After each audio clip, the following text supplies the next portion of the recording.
رمضان ہر دن نہیں آنے والا ہے اور ہر مہینے نہیں آتا ہے، سال میں ایک مرتبہ رمضان اللہ کا مہمان ہے. اس کے آنے سے پہلے اس کی آنے کی تیاریاں بھی کر لو. اپنے جسم کو ابھی سے اتنی عادت ڈالو، بلکہ جسم کو نہ صحیح لیکن دماغ کو اتنا بنا لو کہ مجھے یہ کرنا ہی ہے. میں آپ کو اس لیے بھی ایکٹیو کر رہا ہوں کہ اپنے آپ کو اتنا پابند کر لو کہ رمضان آنے والا ہے اور اس میں عبادتیں زیادہ ہوں گی. کیوں 20 رکعت کھڑے ہونے میں تمہارے جسم میں سستی اور کاہلی نہیں آنی چاہیے. ہاں ایک دن تراویح میں جوش میں آیا اور دوسرے دن افطاری کر کے صلی علی سیدنا محمد معدن الجود والکرم وآلہ واصحابہ الکرام وابنہ الکریم وبارک وسلم صلاۃ دائمۃ سرمدا ابدا. اللہ عز و جل قرآن پاک میں ارشاد فرماتا ہے، لوگوں کے حساب کا وقت قریب آ گیا لیکن لوگ غفلت میں ہیں. یہ 17ویں پارے کی شروع کی آیت ہے. اللہ تعالیٰ یوں فرماتا، اقترب للناس حسابہم، لوگوں کے حساب کا وقت قریب آ چکا، وہم فی غفلت معرضون، اور وہ اترائے ہوئے غفلت میں پڑے ہوئے ہیں، منہ پھیرے ہوئے ہیں. لوگوں کو اس بات کا اندازہ ہی نہیں کہ حساب کا دن کتنا سخت ہونے والا ہے. میرے عزیزو، جب نبی پاک صلی اللہ تعالی علیہ وسلم نے یہ ارشاد فرمایا کہ میں اور قیامت ایسے ہیں جیسے 2 انگلیاں قریب ہیں، 1400 سال پہلے رسول پاک صلی اللہ علیہ وسلم نے یہ فرمایا تھا کہ قیامت اتنی قریب ہے جتنا 2 انگلیاں قریب ہیں. اور اب کے زمانے میں تو قیامت کے سلسلے میں جو حضور پاک صلی اللہ تعالی علیہ وسلم نے نشانیاں بتائی تھی وہ تقریباً پوری ہو گئیں، بڑی نشانیوں کو چھوڑ کر. اور یہ بھی حدیث پاک میں ہے کہ اگلا زمانہ اتنی تیز گزرے گا کہ تمہیں اس کا اندازہ ہی نہیں ہوگا. زمانوں پر زمانے آتے چلے جائیں گے. یہ جو آخری وقت کی نشانیاں ہیں، میں صرف مختصر سا ایک پیغام دوں گا. شعبان کا مہینہ ہے، یہ رسول پاک صلی اللہ تعالی علیہ وسلم کا مہینہ ہے، اور رمضان کے بعد سب سے زیادہ حضور پاک صلی اللہ تعالی علیہ وسلم کو روزے کی حالت میں کسی مہینے میں دیکھا گیا تو شعبان کا مہینہ. فرمایا گیا کبھی کبھار پورے شعبان کا مہینہ حضور صلی اللہ علیہ وسلم روزے سے رہتے، اور یہ ارشاد فرماتے کہ یہ مہینہ ایسا ہے جس میں سارے لوگوں کے اعمال اللہ کے حضور جاتے ہیں، پیش کیے جاتے ہیں. اور میرے آقا فرماتے ہیں اس حال میں میرے اعمال پیش کیے جائیں اللہ کی بارگاہ میں کہ میں روزے کے عالم میں ہوں. جب میرے اعمال پیش کیے جائیں اللہ کی بارگاہ میں تو میں روزے کی حالت میں ہوں. تو یہ شعبان کا مہینہ جو اب رمضان المبارک کے قریب کر رہا ہے، لیکن بعض بزرگوں نے یہ بھی فرمایا شعبان میں موتیں بھی کثرت سے ہوتی ہیں. لوگوں کا یہاں پر حساب کتاب 15ویں شعبان کو جو اب شب برات آنے والی ہے لکھ دیا جاتا ہے، سال بھر میں کیا کیا ہونے والا ہے، کتنے لوگ جانے والے ہیں. کئی لوگوں کی کتابیں بند کر دی جاتی ہیں. حدیث پاک میں یہ بھی ہے کہ فیصلہ اللہ تعالیٰ فرشتوں کے حوالے فرما رہا ہوگا. حالانکہ جب ہم ماں کے پیٹ میں تھے تبھی لکھ دیا گیا ہے کہ کتنی عمر ہے، لیکن فرشتوں کو جو ٹرانسفر کیا جاتا ہے سال میں ایک مرتبہ، اگلے سال ان کا کیا کیا ہونا ہے. اور حدیث میں ہے کسی کے متعلق فرشتوں کو یہ کہا جا رہا ہوگا کہ فلاں 1 مہینے بعد، 2 مہینے بعد، 1.5 مہینے کے بعد اس کی فلاں وجہ سے موت آئے گی، لیکن وہ بندہ شادی کی تیاری کر رہا ہوگا. وہ بندہ جس کے موت کا آرڈر جاری ہو چکا ہے، فرشتے لے چکے ہیں، وہ اپنے کاروبار کے اور اپنے گھر بار کے بنانے میں مصروف ہوگا. اسے اندازہ تک نہیں ہوگا کہ شعبان کے اس مہینے میں اس کی موت کا پروانہ نکل چکا ہے. اسی لیے میں عرض کر رہا ہوں قرآن کی آیت اقترب للناس حسابہم وہم فی غفلت معرضون. اللہ فرماتا ہے لوگوں کا حساب بہت قریب آ چکا جبکہ وہ غفلت میں پڑے ہوئے ہیں. اب جس زمانے میں آپ زندگی گزار رہے ہیں یہ اتنی تیزی سے آپ کے اوپر سے گزر جائے گا کہ آپ کو احساس تک نہ ہوگا. بلکہ ایک حدیث کا مفہوم یہ بھی ہے کہ جوان بوڑھے نظر آنے لگیں گے اور بچے جوان نظر آنے لگیں گے. وہ دور آئے آج. بچے تو ہمارے جوان ہو ہی چکے ہیں. جو 6 سال کے بچے ہیں، 5 سال کے بچے ہیں، جن کو حقیقت میں بچہ کہا جاتا تھا، اب کے زمانے میں وہ بچے ہی نہیں رہ گئے ہیں. 8 سال کے بچے وہ بچے ہی نہیں رہ گئے. ساری اسکولوں کے حالات ہمارے پاس آئے دن نئی نئی خبریں آتی ہیں. 3ری جماعت کا، 4تھی کلاس کا بچہ خطرناک قسم کے نشوں میں مبتلا ہے جو بڑے بڑے جوان بھی نہیں کیا کرتے تھے. تو بچہ کہاں رہا؟ حضور پاک صلی اللہ تعالی علیہ وسلم نے فرمایا تھا بچے جوان لگیں گے اور جوان بوڑھے. اور جوانوں کی حالت یہ ہے کہ سارے مزے اپنے بچپن میں اتنے کر لیے کہ جوانی میں طاقت ہی ختم ہو گئی. 25 سال کی عمر میں ایسے لگتے ہیں جیسے کہ بوڑھاپا آ گیا، کمزوریاں آ گئیں. 30 سال پہلے کے دور میں 40 سال کو بھی جوانی کہا جاتا تھا. اب کے دور میں 40 سال تو بڑھاپا ہو گیا. 30 سال کی عمر کے بعد آج کے نوجوانوں کے جواب دینے لگ جاتے ہیں. اس کی وجہ یہ ہے کہ بچپن میں اپنے آپ کو برباد کر لیا، بچپن میں اپنے آپ کو ختم کر لیا. تو جو بچپنا تھا اس کو جوانی میں بتا دیا، اور جو جوانی ہے وہ بڑھاپے میں. اور جو بوڑھے اصل بوڑھے ہیں جن کو 60-70 سال کی عمر ملی ہوئی ہے، یہ اللہ تعالیٰ کی طرف سے ان کے لیے نعمت ہے. باقی قیامت کے قریب جو حالات ہیں وہ اس طرح کے ہیں. اور مزید میں آپ کو یہ بھی بتا دوں کہ زمانہ ترقی کرتے کرتے تمہیں ایسا سست اور کاہل بنا دے گا کہ تم کوئی کام کے لائق بھی نہیں رہ جائیں گے. بہت ساری چیزیں ہم سے رخصت ہو رہی ہیں، ہمیں اندازہ بھی نہیں. ابھی کل ہی میں ذکر کر رہا تھا، ابھی 10 سال پہلے، 20 سال پہلے جو چیزیں ہمارے آنکھوں کے سامنے موجود تھی وہ اب غائب ہو چکی ہیں. خالی وقت اسے ملے تو نشہ بھی یاد آ جائے، خالی وقت اسے ملے تو عورتوں کی طرف میلان بھی بڑھ جاتا ہے، خالی وقت اسے ملے تو اس کو دولت لٹانے اور عیاشی کرنے کی فکر بھی سوار ہونے لگتی ہے. اپنے آپ کو کسی چیز میں مصروف کر لے. اور سب سے بہترین مصروفیت کیا ہے؟ اللہ اور اس کے رسول کا ذکر پاک ہے. یہ سب سے بہترین مصروفیت ہے کہ تم نے اپنے آپ کو اس میں مصروف کر رکھا تو اللہ تعالیٰ دنیا کی تمام مصروفیتوں سے تمہیں آزاد کر دے گا، برائیوں سے آزاد کر دے گا. قرآن میں رب تعالیٰ فرماتا ہے وَقَالُوا حَسْبُنَا اللَّهُ وَنِعْمَ الْوَكِيلُ، جنہوں نے یہ کہا ہمارا رب ہمارے لیے کافی ہے، ہمارا اللہ ہمارے لیے کافی ہے. اور کیا ہی بہترین مددگار ہے، کیا ہی بہترین وکیل ہے جس نے یہ کہا. اللہ فرماتا ہے اس کے فوراً بعد آیت آئی ہے فَانْقَلَبُوا بِنِعْمَةٍ مِّنَ اللَّهِ وَفَضْلٍ لَمْ يَمْسَسْهُمْ سُوءٌ. اللہ ان لوگوں کو اپنی خاص نعمتوں میں لے جائے گا، ایسی جگہ جہاں کوئی برائی انہیں چھو بھی نہ سکے گے. جنہوں نے اللہ کی بارگاہ میں یہ کہا حسبنا اللہ ونعم الوکیل. آگے بھی ہے دوسری آیت ہے نعم المولا ونعم النصیر.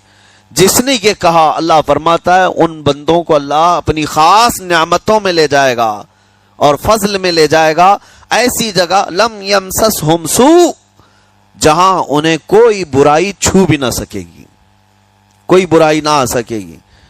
اسی لیے کثرت سے اپنے آپ کو مصروف رکھو. یہ جو محافل ہماری ہو رہی ہیں اللہ کرے کہ ہمیشہ قائم رہیں. ہم ہفتے میں 1 مرتبہ ذکر کی مجلس میں آتے ہیں اپنے دل کو اللہ تعالیٰ کی یاد سے معمور کرنے کے لیے. ویسے کھانا تو دن میں 3 مرتبہ اور کوئی تو 5 مرتبہ کھاتے ہیں. اپنے جسم کا بھرپور خیال رکھا جاتا ہے. ہماری روح کے خیال کے لیے ان مجلسوں میں آنا ضروری ہے. یہ مجلسوں کی پابندیاں، اور اگر آپ اس کو ہی یہ سمجھ کر نہ چلیں کہ ہم نے ایک بار ہفتے میں ذکر کر لیا تو اب کافی ہے. ہماری گاڑی بھی جو ہے پیٹرول بار بار مانگتی ہے. اس کو جس طرح سے چلاتے ہیں اس طرح سے اس کی خواہش بھی ہے. روزانہ گاڑی کو اگر کہیں کھڑی کر رکھیں تو زیادہ پیٹرول نہیں لگے گا، لیکن چلتی رہے تو بار بار پیٹرول کی ضرورت ہے. ہم میں سے ابھی کوئی ایسا نہیں ہے جو بستر پر پڑا ہوا ہے، ہر کوئی چل رہا ہے، پھر رہا ہے، دنیا میں مصروف ہے۔ تم اپنے کھانے پانے بھی کر رہے ہو، لوگوں سے ملاقات بھی کر رہے ہو، اس کا مطلب ہے تمہاری گاڑی چل رہی ہے اور اس کو پیٹرول بار بار چاہیے، اور یہی جو ایندھن ہے، یہ پیٹرول ہے، اس کا کام یہ اللہ تعالیٰ کا ذکر کرتا ہے۔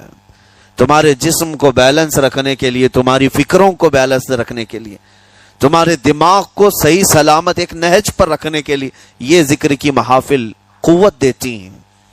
اگر اس ہفتے میں آپ نے ذکر کیا نہیں ہوا تو آپ اپنے ہی گھر پر سونے سے قبل بستر پر بیٹھ کر کیوں اللہ کا ذکر نہیں کر لیتے؟ 5 منٹ 10 منٹ اس مولا کو پکار کر کے سونے میں کیا حرج ہے؟ لوگ موبائل دیکھتے، گانے سنتے، فلمیں دیکھتے ہوئے سو جاتے ہیں، لیکن اللہ رب العزت کو یاد کر کے سونے والا، میرے عزیزو، قرآن میں مولا فرماتا ہے فَاذْكُرُونِي اذکرکم، اس کا وعدہ ہے تم مجھے یاد کرو میں تمہیں یاد کروں گا۔ اور اس کی تفسیر میں اللہ تعالیٰ کے اس قول میں، اس فرمان کی تفسیر میں بزرگوں نے فرمایا اللہ کیسے یاد کرتا ہے بندے کو؟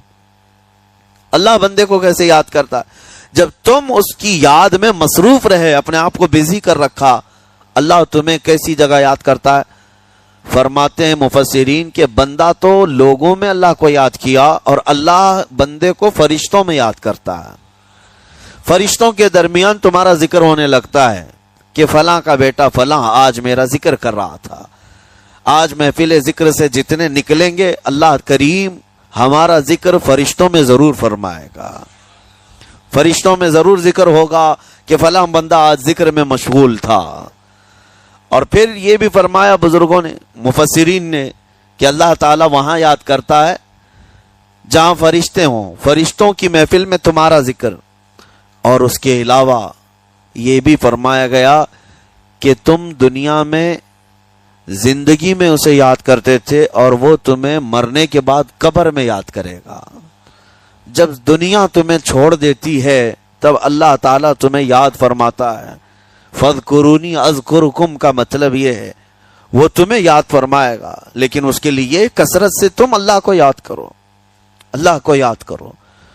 تو بہرحال میرے عزیزو، قیامت کی نشانیاں جو ہم نے آج مختصر آپ کے سامنے رکھی، وہ بہت تیزی سے تمہارے سروں پر آ رہی ہیں، اور تمہارے ہاتھوں سے بہت سارے کام اب چھن جائیں گے۔ ابھی آپ ترقیات میں خوشی سے بات کرتے ہوئے بیٹھتے ہیں نا، ڈسکس کرتے رہتے ہیں کہ سنا ہے ایسی کار آ رہی ہے کہ وہ اب بغیر ڈرائیور کے چلے گی، روبوٹ سے چلے گی۔ اس کو تو ہم خوشیوں میں ڈسکس کرتے ہیں کہ اچھا ایسا ہونے والا ہے۔ پہلے ایسا تھا کہ موبائل آپ بٹن کے دباتے تھے، کسی نے اگر خبر کر دیا کہ نہیں بعد میں صرف ٹچ کرنے سے آتا ہے تو آپ کہتے اچھا ایسا بھی آنے والا ہے۔ لیکن آپ کوئی کہے تو آپ کو کوئی تعجب نہیں، ٹچ اسکرین، کوئی تعجب کی بات نہیں، بنا ڈرائیور کے گاڑیاں آ جائیں گی۔ اس طرح ہوتے ہوتے نظام زندگی اس قدر بدل جائے گا، اس قدر بدل جائے گا۔ آج میری یہ بات نوٹ کر کے رکھ لیں، زندگی باقی رہی تو 10 سال بعد انشاءاللہ ہم ملاقات کریں گے، اگر اللہ نے زندگی باقی رکھی، اور اس کے بعد پھر ہماری یہ باتیں میچ کر کے دیکھیں کہ کیا کیا ہوا ہے اور کیا کیا دنیا بدل چکی۔ اسی لیے میں کوئی بھوشمانی نہیں کر رہا ہوں، اور نہ ہی کوئی جوتش بابا ہوں طوطا لے کر جو بیٹھتا ہے، یا تمہارے ہاتھوں کی لکیریں دیکھ کر کے کوئی فیوچر بولنے والا نہیں۔ مصطفیٰ کریم صلی اللہ تعالی علیہ وسلم کی احادیث سے جو قیامت کے قریب ہونے والے، رونما ہونے والے واقعات ہیں، میں ترجمانی کر رہا ہوں حضور کی حدیثوں کی، اس لیے کہ ہمیں پتا ہے دنیا کے سارے سائنسدان جھوٹ بول سکتے ہیں، مدینے والے کی بات جھوٹ نہیں۔ میرے آقا صلی اللہ تعالی علیہ وسلم کا فرمان جھوٹا نہیں ہو سکتا۔ اس لیے اگلا دور جو آ رہا ہے وہ بڑا سخت ترین ہے۔ اب آپ دیکھیں، محنت سے عاجز، ہر چیز سے محنت سے تمہیں نکال لینا ہے۔ میں نے تو لکھنے پڑھنے کی ایک مثال دی کہ تمہارے ہاتھوں سے قلم چلا جائے گا، تمہارے پاس سے کتابیں جو پرنٹ ہوتی تھی یہ بھی چلی جائیں گی، بس تم موبائل میں آڈیو کتابیں سنتے رہو، اور دور تو ایسا ہوگا کہ کچھ لکھنا بھی ہے وہ بھی ابھی آ ہی چکا ہے، وائس کمانڈ جو ہوتا ہے اس کو بولو وہ لکھ کر کے دے دے گا، تم اس میں موبائل میں جو بولو گے وہ ٹائپ بھی ہو جائے گا۔ تو جب آپ کے بولنے سے سب لکھ بھی جاتا ہے تو قلم اٹھانے کی ضرورت کیا ہے؟ قلم چھوٹ گیا تمہارے ہاتھ سے، یہ سب چیزیں چھوٹ جائیں گی۔ آگے اب دور کے متعلق پیشین گوئیاں بعض سائنسدانوں نے یہ بھی کی ہیں کہ بچے پیدا کرنے کے لیے شادی ہونا بھی ضروری نہیں، یہ دنیا کا پلان ہے، یہ میں فطرت خداوندی کو نہیں بتا رہا، اللہ کے قانون کے خلاف ہے، لیکن دنیا یہ بھی چاہتی ہے کہ شادی کی بھی ضرورت نہیں، بچے ہم لیب میں پیدا کریں گے، لیبارٹری کے اندر ماں کی جیسے رحم دانی ہوتی ہے، بچہ دانی، آرٹیفیشل اس کو تیار کر کے اس کے اندر کسی مرد کے نطفے کو رکھ کر اس کو وہیں پروان دیا جائے گا، نہ کسی یہ شادی کی ضرورت ہے، نہ کوئی عقد، نہ کوئی ایگریمنٹ، کچھ نہیں، جس کو بچہ چاہیے وہ لیب سے خرید لے، ہر طرح کی چیزوں سے تمہیں آری کر دیا جائے۔ ابھی تو بہت سارے لوگ سوال بھی کرتے ہیں ہم سے ٹیسٹ ٹیوب بیبی کے متعلق، جس کو بچے نہیں ہو رہے ہیں، کیا وہ اس طرح سے ٹیسٹ ٹیوب بیبی سے جو آج ایک طریقہ کار ہے بچے پیدا کر سکتے ہیں یا نہیں؟ اس کے کئی طریقے ہیں سائنس میں کہ اسی مرد کا نطفہ اسی کی عورت میں رکھ کر کے اس کو پروان دیا جائے، اور بعض دوسرے طریقے کہ کسی دوسرے کا لا کر اس کی عورت میں رکھ دیا جائے، یہ تو سراسر حرام ہے، زنا ہے۔ لیکن ائمہ اکرام، فقہاء اکرام نے حلال رشتے کے اندر ہی مرد اور عورت جو شادی شدہ ہیں ان کو بھی اس طریقے سے بچہ حاصل کرنے کی اجازت نہیں تھی، وہ ناجائز ہے، ناجائز ہے۔ بچے دینا یہ اللہ کی شان ہے۔ حضرت ابو ہریرہ رضی اللہ تعالیٰ عنہ حضور صلی اللہ علیہ وسلم کی بارگاہ میں حاضر ہوئے، عرض کرتے ہیں عرب والے لوگ عزل کرتے ہیں یا رسول اللہ، یعنی بچے نہ ہونا نہیں چاہیے کسی کو، تو پریکاشن لیتے تھے وہ لوگ، اس کا طریقہ کار ان کا الگ تھا عربوں کا، وہ انزال نہیں کرتے، اس سے پہلے جدا ہوتے۔ حضرت ابو ہریرہ رضی اللہ تعالیٰ عنہ نے حضور کی بارگاہ میں پوچھا کہ ایسا کیا کرنا کیسا ہے؟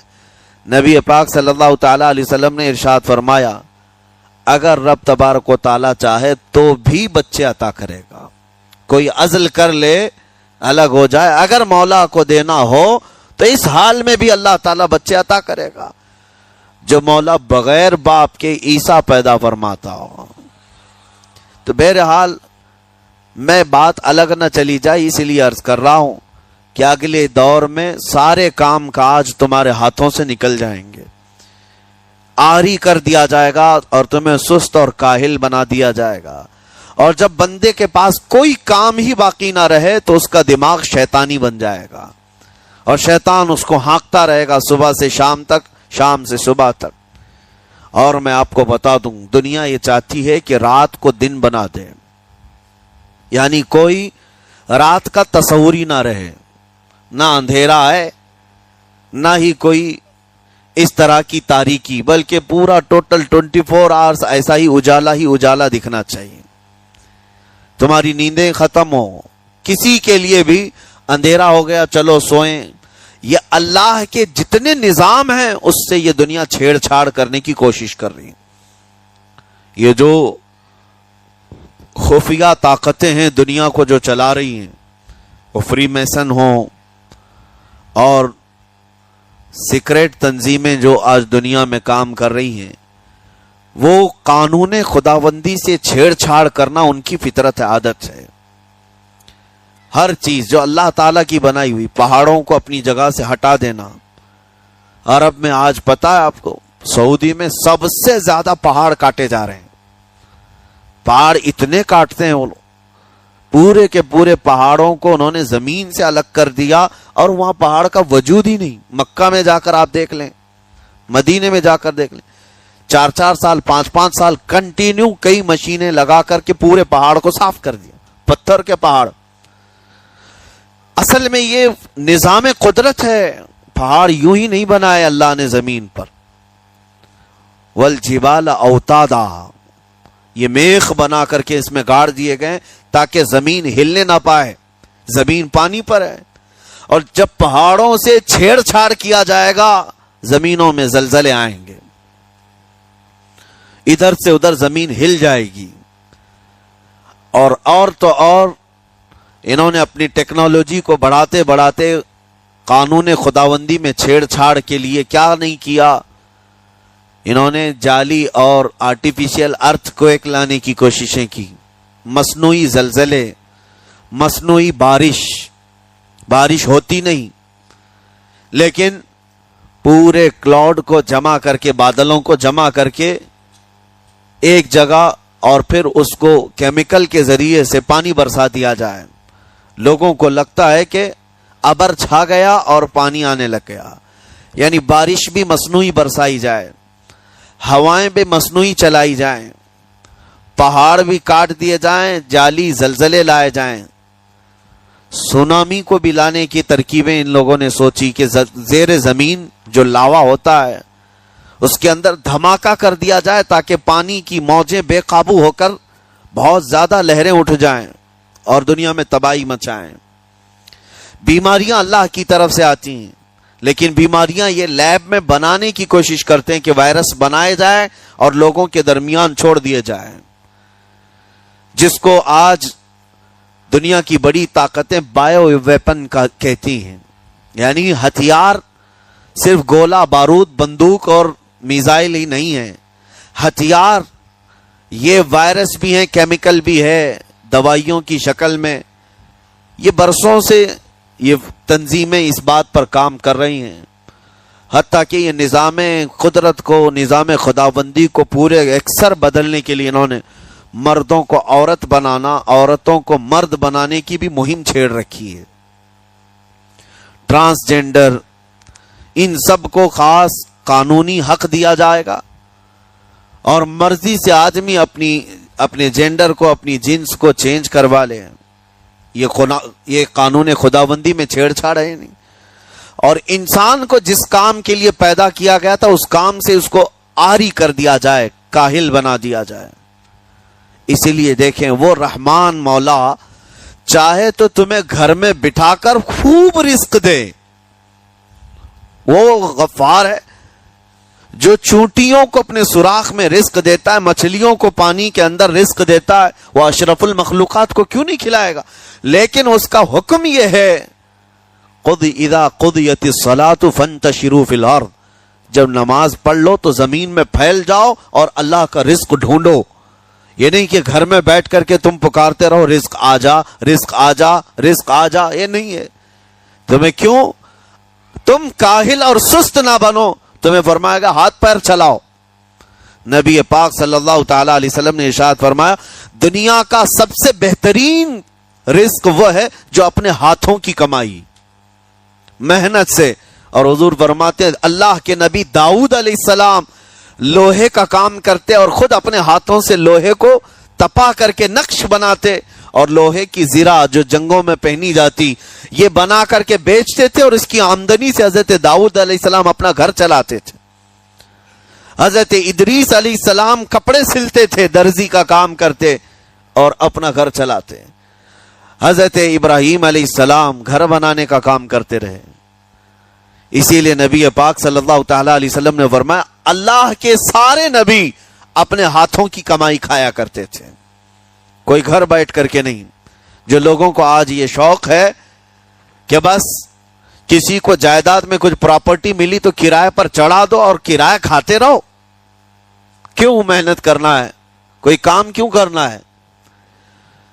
میں یہ نہیں کہتا کہ کرایہ مت کھاؤ، کھاؤ کرایہ، لیکن اپنے جسم کو ایسا کاہل اور سست بناؤ گے تو یہ شیطان کی آماجگاہ بن جائے گا دماغ، اور اتنے گناہ کرنے لگ جاؤ گے کہ تمہارے کنٹرول میں نہیں رہے گا۔ تم اس کو جتنا خالی اور سست چھوڑو گے، یا آلریڈی جو سائنسدانوں نے چوہوں پر ایکسپیریمنٹ کر کے جو دیکھا، اکثر ایسا ہوتا ہے کہ چوہوں پر جو تجربہ کیا جاتا ہے انسان کے فطرت سے بہت زیادہ میل کھاتا ہے چوہوں کی طبیعت. اسی لیے آپریشن تھیٹر میں بھی سکھانے کے لیے چوہے اور مینڈک کا استعمال ہوتا ہے. دوائیاں بھی جو سب سے پہلے بنتی ہیں وہ چوہوں کو کھلا کر دیکھی جاتی ہیں. انسان کی طبیعت زیادہ اس سے میل کھاتی ہے. تو جو چوہوں کو ساری سہولیات دے دی گئی تھی تو وہ آپس میں شہوت میں مبتلا ہو گئے اور ایک دوسرے کا قتل کرنے لگے. یہی حال انسانوں کا بھی ہوگا. جب ان کو ساری سہولیات ایک جگہ مل جائیں گی تو یہ ایک دوسرے کا قتل شروع کر دیں گے. یہ کثرت سے گناہ کرنے لگیں گے اور ایک دوسرے کا قتل کریں گے. اسی لیے آپ کو میں جو بات کہہ رہا تھا وہ ادھوری رہ گئی. وہ رب تبارک و تعالی چاہے تو گھر بیٹھا کر تمہیں کھلائے, لیکن آپ مجھے یہ بتاؤ, یہ جو مسجد میں بلاتا ہے تمہیں رب تعالی 5 وقت, فجر میں, ظہر میں, عصر میں, مغرب میں, عشاء میں, اور ہر ایک میں تمہیں اپنی پیشانی زمین پر رکھنی ہے.